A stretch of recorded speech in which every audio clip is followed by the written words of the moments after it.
Uwajibikaji unatajwa kama ndio msingi wa imani kwa wananchi kwenye taifa lao. Uwajibikaji ni jambo ambalo wakati mwingine linahitaji utulivu na maono ili kuweza kuliendea. Nchi yoyote ama taifa lolote ambako wananchi wanakuwa na imani na utendaji wa serikali ama taasisi hata viongozi wao, maana yake kunakuwa kuna mwelekeo chanya kwenye kupata maendeleo. Watu wengi wamekuwa wakihoji kwamba nini ambacho kimetokea, hata watu wengine wanaanza kuingiwa hofu na wasiwasi juu ya uwajibikaji wa viongozi mbalimbali. Wakati wa mjadala wa bajeti ya ofisi ya waziri mkuu ambao imepitishwa hii leo, miongoni mwa vitu ambavyo vilijitokeza ni uwajibikaji. Wabunge wakihoji na kutaka kuona serikali ikiwajibika ipasavyo ili yale ambayo waliahidi kwa wananchi wao yaweze kutekelezeka. Kulikoni hadi sasa uwajibikaji kwa nadharia yake ya utendaji inaanza kutiliwa shaka? Tukasema acha tujadili hilo ili kuona ni kwa namna gani nasi kama Watanzania tunaweza tukapata jambo, ili kuona ni namna gani pia tunaweza tukasukuma mambo haswa katika eneo hili la uwajibikaji. Mimi naitwa Nurdin Selemani kikualika kwenye uchanganuzi yangu, matumaini ya kwamba siku yako imekwenda salama salmin. Studio tumemwalika Majid Mjengwa. Huyu ni mwanahabari mbobezi lakini pia mchambuzi wa masuala ya siasa. Karibu sana Majid. Shukrani sana Nurdin. Kwema. Kwema, shukrani sana kunipa nafasi ya kufika kipindi hiki muhimu kabisa. Hii nadharia ya uwajibikaji inaonekana ni kama imeanza kupata mwelekeo tofauti, hasa watu wanaipeleka zaidi kwenye utumishi wa umma. Kwa namna ambavyo umekuwa ukifuatilia mambo na kadri miaka inavyokwenda kutoka awamu kwenda awamu nyingine, wapi ambako kwenye uwajibikaji tunaendelea kufanya vizuri na wapi ambako bado tumeendelea kufanya vibaya, hata kila siku kusikia kuna kilio kwenye uwajibikaji? Hoja swali zuri, lakini hoja pana. Unapozungumzia zana ya uwajibikaji, ni zana pana na kuna mwandishi ameandika juu ya hicho. Zana ya uwajibikaji anaitwa Richard Muldan. Msomi huyo anazungumzia accountability as an expanded concept, kwamba ni zana iliyotanuka. Ulikuwa tunafikiri zamani ni tofauti na sasa. Mimi kwa umri wangu na wewe pia bila shaka zile awamu 6 tulizozipitia, wakati huo tukisikia habari ya uwajibikaji tulikuwa na mitazamo ambayo sasa hivi mimi nikisikia kuna utofauti. Sasa yeye Muldan, Richard mwandishi huyu anasema kwamba hiki ambacho wabunge leo wamekijadili, walikuwa wanajadili, ndio moja ya sifa 3 za uwajibikaji. Inahusu answerability. Yani kuhoji, tupe majibu, fafanue, tuambie kwa nini inakuwa hivi. Explanation. Sasa huu wajibu wa wakilishi wananchi, hebu tueleze vizuri. Answerability. Lakini kuna enforcement, to pale unapotakiwa ubebe yale yanayotokana na kuto kufanya kile ambacho wewe unawajibika. Yale consequences zake, madhara yake ipo hiyo. Lazima ionekane kwamba huyu aliyefanya tofauti ameshindwa kuwajibika, anawajibishwa vipi. Lakini la 3 ni uwazi, transparency. Sasa kule nyuma miaka hiyo ukisikia wakati ule wa Mwalimu uwajibikaji, saa 2 za usiku taarifa habari fulani amestaafishwa kwa maslahi ya umma. Na wao umezungumzia wengine wasikia utumishi wa umma. Sasa kwenye utumishi wa umma na huyu Richard Muldan anazungumza juu ya dhana ile ya utumishi wa umma na maslahi ya umma. Maslahi ya umma ndio kilicho kikubwa kuliko vyote. Wewe mtumishi wa umma, wanasema civil servants comes and go like government, but public interest remains. Yani maslahi ya umma lazima yanabaki. Serikali zitakuja, zitaondoka, wanasiasa watakuja, wataondoka, lakini yaliyo ya maslahi ya umma lazima yabaki.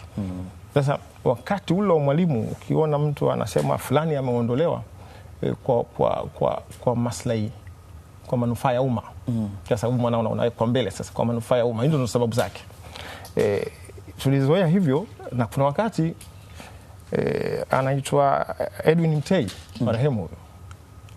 Edwin Mtei mwaka 79, gavana Edwin Mtei, tukasikia kwenye taarifa habari, mimi nakumbuka vema kwa kijana mdogo tu, kwamba amejiuzuru kutokana na sababu za kiafya. Sasa pale inakuja ile dhana ya uzalendo. Yeye alitofautiana na Mwalimu kwenye sera, mitazamo juu ya namna gani tutaikaribia IMF na World Bank kuhusu mipango yetu. Mwalimu alikuwa na mtazamo tofauti na waziri wake, wa gavana wake na waziri wa fedha wakati huo. Katika hile ambacho ni cha maslahi ya umma, sasa Mtei ilibidi maelezo ya kujiuzuru kwake yawe ni sababu za kiafya. Sasa unaona huo nao ulikuwa ni uwajibikaji. Lakini pia unaangalia lilokuwa la maslahi kwa nchi.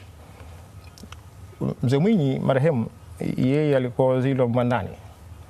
Alipojiuzuru, wengi wanakifahamu kisa hiki, ilikuwa pia ni kwa sababu hakuhusika na yale mazila aliyopata watu kule kanda ya Ziwa. Lakini alikuwa ni waziri wa mambo ya ndani. Ilibidi ajiuzuru. Lakini Mrema alikuwa mtu afisa usalama wa mkoa, naye alijiuzuru. Kwa hiyo unaona katika hilo upasu sio lazima wewe uwe umehusika, lakini uwajibikaji ni pamoja na kilichokuwa chini yako unaweza ukawajibika nacho.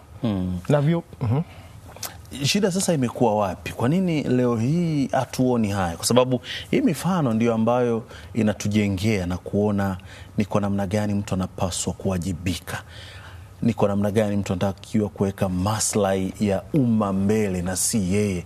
Wakati mwingine watu waliondoka kwa sababu tu wametofautiana na mkuu wake. Huyu ameondoka kwa sababu ndani ya wizara yake kumetokea madhira. Leo hatuyaoni. Sasa kuna staili ya kiongozi, ndio? Lakini pia kuna kitu kinaitwa uongozi wa nchi. Maana unaweza kusema kila awamu tulizozipitia, Mwalimu alikuwa na staili yake ya uongozi. Na wakati huo ukiangalia hiyo ilikuwa na namna yake yeye ya kuhakikisha waliokuwa watumishi wanawajibishwa pale ambapo hawajibiki. Na hayo unayosema, mingine alikuwa watu wenyewe wakiona kwamba hiki kinanuhusu, lazima niondoke. Sasa wakati wa Nyerere ulikuwa hivyo, lakini ilipokuja wakati wa Mzee Mwinyi, nakumbuka alipewa fagio la chuma pale Lumumba. Alikabidhiwa kwa sababu ilikuwa huyu tunamzungumzia mwanazuoni Richard Morgan, anazungumzia pale kunapokuwa hasa katika nyakati hizi nchi nyingi za dunia, sio tu Tanzania, nchi nyingi za dunia, anazungumzia ile growing, yani ile hali ya watu kutokuwa na imani, yani watu kuwa na kelele nyingi, hasira, growing anger kwa wale watendaji, watumishi ambao hawajibiki. Sasa zile zimekuwa zikiongezeka, na wakati ule ilikuwa hivyo hivyo. Mzee Mwinyi yeye alipoona kuna kelele nyingi za watu wenye hasira juu ya watumishi wake, akakabidhiwa, akaanza kupambana na wala rushwa, wafisadi, akakabidhiwa lile fagio la chuma. Sasa fagio la chuma ilikuwa na ishara hiyo ya kwamba, na kulikuwa na wimbo kabisa, usipowajibika ole wako utakumbwa na fagio la chuma. Kwa hiyo kulikuwa na nchi nzima inaona kwamba public interest sasa hivi, maslahi ya umma. Umma wanasema hatuwataki hao ambao wanafanya yale ambayo watumishi yasiokuwa mazuri kwa maslahi ya umma. Kwa hiyo huyu alikuwa Mzee Mwinyi katika wakati wake. Na kuna wakati alisema kifutundu hakihifadhi maji. Anasema kule kwetu Unguja, Zanzibar, tunasema kifutundu hakihifadhi maji. Sasa ile ni falsafa ya uchumi. Anasema tunaweza tukafanya mengi ya kukusanya mapato, lakini kama inavuja, anakizungumzia wale wenye kuiba, hatutaweza kuhifadhi kilichokuwa nacho. Sasa leo tuna Dr. Samia Suluhu Hassan, na chukula hawa wachache katika awamu zao. Kulikuwa na awamu ambazo unaona mtu anasema anamtumbua mtu, si ndio? Lakini tule naye sasa hivi nadhani kama kalamu, anasema anatumia kalamu, itakuwa basi ana wino wake mwekundu. Unapoona ile mikeka kwenye kila wakati. Ile nako ni uwajibikaji. Nako ulikuwa muuliza, hatuoni sasa kila mtu anakuwa na leadership style yake. Kwa hiyo ukiona hivyo vinafanyika, watu wanatenguliwa, watu wanahamishwa, ndio maana ya uwajibikaji. Kwa hiyo ni jukumu la kiongozi, lakini pia na namna yake anavyofanya katika kuhakikisha kwamba yaliyo ya maslahi kwa umma yanazingatiwa. Tumeona mara kadhaa zinatoka ripoti kama za CAG, watu wanazipigia kelele kweli kwamba hapa mambo hayakwenda sawa, hapa hayakwenda hivi. Lakini kuna watu wengine ambao wanaonekana kabisa wamezembea. Hata safari Rais Dr. Samia anasema kwamba ifike hatua watu waonekane ni watu wenye aibu, wazomewe kwa vitendo ambavyo wanavifanya. Kwa nini hawabebi responsibility ambayo pia imeandikwa kwenye hii swala zima la kubeba uwajibikaji? Ni kweli inafika mahala viongozi wanapaswa pale ambapo unaona kabisa liko katika nafasi yako wewe.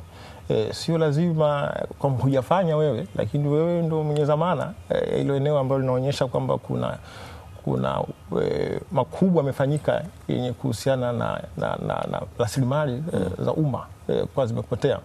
Ni uzalendo pia kupisha wengine wachukue nafasi hizo. Kwa hiyo unapokuwa unashindwa kufanya hivyo, hata uoni hata hiyo haya, ndio sababu hiyo nasema growing anger, sila za watu. Kwa hiyo hilo la kuliangalia sana, kwa sababu watu wanaona hayo matendo. Kwa hiyo viongozi wana wajibu wa kwanza wenyewe kuchukua hizo hatua, lakini waliokuwa juu yao kuhakikisha kwamba wanawajibisha, ndio ile enforcement, kuhakikisha kwamba unachukua hatua. Tunaona mara nyingi sasa hivi imekuwa sehemu akienda rais, akienda makamu wa rais ama waziri mkuu, ndiko ambako wananchi sasa wanapeleka kero zao. Kila mtu anataka kusema kwa viongozi wa juu. Shida yetu ni nini kwenye mifumo? Hata hawa ambao wamekasimishwa madaraka, rais amekasimisha kwa wakuu wa mikoa, wakuu wa wilaya, madasi na marasi, lakini wanaonekana ni kama na wenyewe wanavukwa hivyo. Huu wajibikaji tunaupimaji, ama kuna shida gani hadi hao wananchi sasa wanaamua liwalo na liwe, acha tujitoe mhanga mbele ya wakuu wa nchi? Swali zuri. Mimi nadhani ni hofu na kutokujiamini kwa kiongozi. Kama wewe una sifa za uongozi, umewekwa pale, mheshimiwa aliyekuteua amekupeleka hapo, lazima ujitambue. Inahusu kujitambua tu, kama wewe umewekwa kwenye nafasi ambayo unatakiwa utumikie umma. Sasa hofu yawezekana ikawa tule mtu ana hofu na kutokujiamini, na ndio anasababisha sasa mzigo mkubwa unakuja kwa walio juu yake. Na hofu hiyo inawezekana ni kwa sababu ya anahofia pengine ataondoka kwenye nafasi hiyo kwa kufanya ile kazi yake. Mimi nadhani la msingi ni ufanye kile ambacho unaona ni sahihi kukifanya, na ukiondolewa lakini unaamini katika kile unachokifanya. Na wakati mwingine ukiona wale ambao unahitaji kusaidia, ndio hiyo kujiuzuru, kuondoka, waacha wengine wachukue nafasi. Lakini hakuna sababu ya msingi ya kushindwa kutekeleza wajibu wako wa kuwa na hofu na kutokujiamini. Vinavyofai kuwa kiongozi. Kujibu swali lako, ni kweli wakati mwingine unaona kabisa hii kero inayosemwa pale ilipaswa ishughulikiwe na mtu wa ngazi ya pale wilayani. Lakini hata yule aliyekuja naye anajifunza, anaona kwamba wananchi wanaona basi kama ni hivyo, kimbilio letu itakuwa ni huyo aliyekuja, huyo mkubwa ambaye anaweza kuhakikisha kinafanyika kile ambacho sisi kwetu ni kero. Shida nyingine ni wanasiasa. Hao tunaosema kuwa ni wabunge, wanasiasa, wanakuwa na short time interest, yani wanakuwa na zile maslahi ya muda mfupi ya miaka 5 bila kuangalia yale kwa makubwa ya nchi kwenda mbele. Kwa hiyo huyu anaweza akawa na shinikiza, anampa shinikizo yule mtendaji afanye vile ambavyo yeye mwanasiasa anataka kwa yale maslahi ya muda mfupi, anaangalia zaidi chaguzi. Lakini sisi tuna dira ya maendeleo ya 2050 inaonyesha kabisa kuna eneo la mshikamano, kuna umoja na uwajibikaji. Do that, fanya hicho ambacho wewe unaona hata dira na kuongoza. Ukiondolewa ondoka, lakini uko kwenye kile ambacho unachokiamini. Sasa shida nyingine ni wanasiasa. Wanasiasa wetu pale ambapo wanawashinikiza wale watendaji. Kabla tujaangalia eneo la wabunge na madiwani, umegusia hapo kwamba wakati mwingine hawa wananchi wanaona bora wapeleke huko kwa wakubwa kuliko kukaa nao chini. Haiwezi ikawa ni tafsiri ya kwamba hawa viongozi wa ngazi zingine wameonekana wameshindwa kuwajibika. Sasa imani ya wananchi haipo tena, wanasema kwamba tumekwenda mara kadhaa bwana kugonga mlango wa Mheshimiwa Mjengwa, lakini kila tukienda pale kero zetu hazisikilizwe. Leo amekuja mkubwa, acha tumweleze mwenyewe. Ni kweli ni kutokana na ile la mwanzo kwamba yule aliyekuwa pale anashindwa kutambua nafasi yake na kuto kufanya yale anayotakiwa kuyafanya. Mwisho wa siku atakuja kuelezwa yule aliyekuwa mkubwa wako. Kwa hiyo unarudi kwamba mwananchi hana pa kukimbilia, anakimbilia kwa yule ambaye anaona sasa ni mkubwa zaidi. Ni udhaifu katika uongozi pale ambapo watu katika maeneo yao wanashindwa kufanya yale ambayo wanastahili, wanatakiwa kuyafanya. Tuende kwa wanasiasa sasa. Uligusia hapa wabunge na madiwani wamekuwa wakipambania zile interest zao za muda mfupi ili kuhakikisha kwamba mambo yao yanawaendea. Mathalani kama wakati wa mjadala wa ofisi ya waziri mkuu tumeona wabunge wengine wakiwa machachari, wamecharuka, wanalilia barabara, wanalilia shida za wananchi, maji. Sehemu nyingine wanasema kwamba serikali imejenga zahanati na hospitali, lakini kuna shida ya dawa na vitu vya namna hiyo. Hawa wabunge na madiwani wao wanajivua vipi hili la uwajibikaji na kuonekana wanalipeleka tu kwa wengine? Kwanza, elimu ya uraia inakosekana wakati mwingine hata kwa wao tunaosema ni viongozi, baadhi yao, kwamba ukifahamu yale yaliyo katika eneo lako la kazi na kwa rahisi hata kufafanua. Moja ya kazi ya kiongozi ni kuonyesha direction, mwelekeo, alafu watu waone kwamba tunaelekea wapi na kwa nini tunakwenda huko. Sasa unapokosa uwezo huo, mwisho wake unaweza ukawa wewe ndio chanzo cha matatizo. Na wananchi wetu walio wengi, watu unapokuja pale unazungumza masuala ya uchumi wa taifa, GDP 6.6, mtu wa kawaida kule Mbagala kwetu Nyeregete hakuelewi vizuri, kwa sababu huwa anazungumzia uchumi huo umegawanyika mara mbili. Kuna uchumi wa jamii, alafu kuna uchumi wa taifa. Sasa uchumi wetu, Nurdini, kwa walio wengi ni uchumi wanapenda kuuita wa kijungujiko. Wewe unafahamu kijungujiko? Kijungujiko ni ile hali ya kutoka asubuhi, kirudi ndio jiko linawashwa. Sasa wale watu ukiwazungumzia GDP ngapi, hebu rudi kwenye hali halisi ya kwao. Na ndio sababu hata tulipopata changamoto ile kubwa kama taifa ya Oktoba 29, mimi kutana watu napokaa, dada yule Mama Mariam anasema chapati kwenye majengo anakojenga Dar es Salaam, yeye kila jengo jipya anakienda ndio anauza chapati, anatengeneza chapati zake kwa wale vibarua. Sasa akawa hawezi kutengeneza kuandaa chapati zake, na anasomesha watoto, hali yake na kuwa ngumu. Ndio hiyo uchumi wa kijungujiko. Lakini wale wanaofanya kazi kwenye majengo wanaposhindwa kwenda kazini kutokana na nchi kuwa katika hali ya kazia kama ile, uchumi wao, hali zao zinakuwa ngumu sana. Sasa kwa wanasiasa ni muhimu pia kuhangaika na yale ya kawaida ya kila siku, kuhakikisha wananchi wanapata matumaini. Wanafanyaje ili kutatua yale ambayo yanaweza akawa ni ya kila siku pia, mbali na hema kubwa ya kitaifa na kimataifa. Kuna watu ambao huwa wanapima utendaji ama uwajibikaji wa viongozi wao wakiwekea key performance KPI indicators kwamba bwana 1, 2, 3, 4, 5, na wengine wamekwenda mbali zaidi sasa hivi wakitumia mifumo hata ya kidijitali, na wengine wakitumia AI kumpima mtu kwa kiwango hicho. Kwa nchi kama yetu tunapaswa kuchukua mwelekeo upi ili kuhakikisha na sisi tunakuwa tuna modi yetu nzuri ya kuweza kuwapima hawa viongozi na baadaye tujiridhishe kwamba kwenye uwajibikaji huyu bwana alifikia hapa, haya mengine yalikuwa nje ya uwezo wake? Ni kweli, na katika teknolojia iliyokuwa imekuwa sasa hivi ni namna nzuri ya matumizi ya AI na masuala hayo yote kuhakikisha kwamba mifumo ile tukiwa mahala anaweza kuona huko Mwanza kitu gani kinafanyika.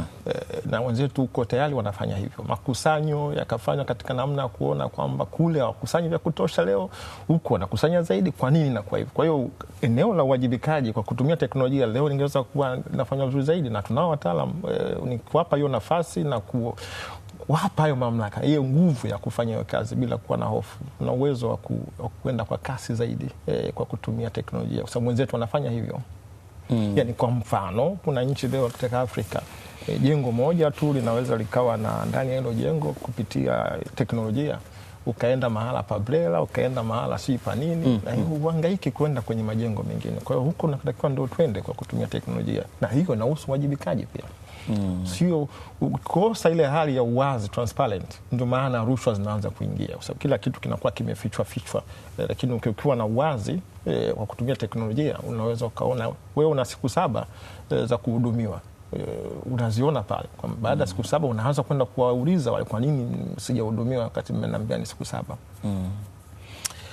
Ukipiga darubini yako miaka 10 ijayo, nini inaweza ikawa ndio hoja zaidi kwa viongozi kuhusiana na mambo ya uwajibikaji zikitoka kwa wananchi? Mimi nikiangalia mbele ya safari hii, ni safari tunakwenda wote. Hoja sasa kutoka kwa wananchi itakuwa kwanza turudi kule nyuma. Sasa hivi ile watu kwenye public, maslahi ya umma, watu sasa wanajua kudai. Kuna ile uwajibikaji, kuna watu kutaka wewe kuwajibika, yani kudemand uwajibikaji. Watu wataendelea kuhitaji watu wawajibike. Kwa hiyo kuna haja ya huko tunakokwenda kutakuwa na malalamiko, yani kuna hali hizo za watu kutaka kupata majibu, ufafanuzi. Ni yale maeneo matatu, sio tu wabunge watafanya kazi hiyo, hata makundi ya kijamii yatakuwa yakifanya kazi hiyo. Kwa hiyo viongozi wajao wajiandae kwenye hilo la kwamba ni jamii inakwenda kubadilika, na tunakokwenda bila shaka yote tunaona hata kwenye serikali yetu sasa ni kama vile wanajiandaa kuiandaa taifa kwenda kwenye hali hiyo. Mimi tangu CCM inaanzishwa nikiwa na miaka 9, 77, 5 mwezi wa pili, sikuwahi kufikiri kwamba hicho chama tawala iko siku kitakuja kuweka kwenye ilani yake mabadiliko ya katiba. Sasa ukiona hizo ni ishara, unajua hizo nyakati zimebadilika. Kwa hiyo kwenda kutakuwa na mengi, na naposema maridhiano, kimsingi maridhiano ni pamoja na mambo kama maridhiano, sio kwamba nakuja overnight siku moja tu leo tunaridhiana. Maridhiano ni ya kila siku. Tutapoanza kuona rhetoric, kauli zinabadilika na watu wanafanya kwa vitendo, yanakuja mambo mapya, serikali yote, kiongozi yote anayeruhusu hivyo anaitakia mema taifa. Kwa katika miaka 10 ijayo tujiandae, hata wale viongozi ambao watakuwa si wenye kukubali hizo hali za mabadiliko watakuwa na wakati mgumu sana. Utakuwa na mawili ya kuchagua, uwe dikteta na uwe na wakati mfupi sana kukaa madarakani, au uwe mwanademokrasia ili uweze kukaa muda mrefu na uwapishe wengine, lakini uwe ni mtu ambaye unapendwa na kukubalika na watu wako. Umegusia hiyo maridhiano kama ambavyo umemalizia katika nchi kama ya kwetu hii ambayo tumepitia iliyopitiwa ya Oktoba 29, na umetolea mfano namna ambavyo watu walipitia magumu hasa kwenye eneo la kiuchumi ambalo Watanzania wengi lazima watoke ndio wapate kipato chao. Nini ambacho natakiwa sasa tuchukue kama teki ya kutoka hapa ili kuyaelekea hayo maridhiano? Kama kuna nakisi, wanazungumzia nakisi za kifedha, sio budget. Lakini nakisi kubwa iliyopo ni ya imani. Sasa kinachotakiwa kufanyika sasa hivi ni kuamini kwamba kinachofanyika ni watu wenye nia njema, kwamba tuna tume, kuna ripoti na kuja kwamba wale watu ni Watanzania, alafu tuaminiane, kujenga imani, kujenga kuaminiana inachukua muda, lakini lazima kazi ya ujenzi iwepo, kwamba watu waaminiane, alafu hilo ndo kubwa sana. Ukisha kuwa na mtaji mkubwa wa watu kuaminiana na ku-accommodate, nadhani hilo ndio lilopola muhimu sana kwenye maridhiano. Anza na kuaminiana kwamba tunachokifanya hiki ni kwa ajili ya, nilipenda yule anaitwa Lazarus Chakwera, mwakilishi wa katibu mkuu wa Jumuiya ya Madola ambaye leo amekutana na rais. Nilikuwa namsikiliza na leo kama ukimsikiliza katika maeneo aliyopita, kuna mahala alikuwa Sunday News ya wiki iliyopita Jumapili, amesema ameona yeye utayari wa watu kutafuta majawabu, solution. Tanzania they seems to have hiyo mtazamo wa kutafuta majawabu. Kila anapokwenda watu wanataka tuone namna gani tunaweza kupata solution katika. Huo ni mwanzo mzuri, na majawabu ni pamoja na ndio maana ya kuanza kuaminiana. Wewe unasemaje, huyu anasemaje, kukubali pia kuna mawazo tofauti, lakini mwisho wa siku wote tunajenga. Hakuna mtu mwenye, mimi sina passport mbili, sijui wewe. Mimi na hati moja tu ya kusafiria ambayo ni ya Tanzania. Kwa hiyo nchi hii kilipuka na sijui nitakimbilia wapi. Nchi yetu kabisa. Majid, ni kushukuru sana. Karibu sana, shukrani sana. Nafurahi kwa kunipa nafasi hii. Naam, ni Majid Mjengwa huyu ambaye tulikuwa tukizungumza naye dhana nzima ya wajibikaji ambayo ilikuwa imetawala sehemu ya mjadala wa bajeti ya ofisi ya waziri mkuu, na sikabidi tumulike tuone kulikoni, wapi ambako inaonekana bado kuna shida uwajibikaji, na nini tukifanye kama nchi ili kusogeza mbele dhana yenyewe ya uwajibikaji na namna ambavyo itatupeleka mbele. Lakini malizia na neno la maridhiano, kwa sababu aligusia naye pia akaeleza kila ambacho kinapaswa kuwa kama msingi wa maridhiano yenyewe, ni kwamba lazima Watanzania tuaminiane, na hilo ni jambo la msingi wa Tanzania. Kwenye chochote kile lazima tuaminiane ili tuweze kutoka sehemu moja kwenda sehemu nyingine. Nukta inatufikisha tamati ya Uchanganuzi. Naitwa Nurdin Selemani, kutakie tutazamaji mwema wa vipindi vinavyokuja, na panapo majaliwa tena tukutane kesho. Usiku mwema.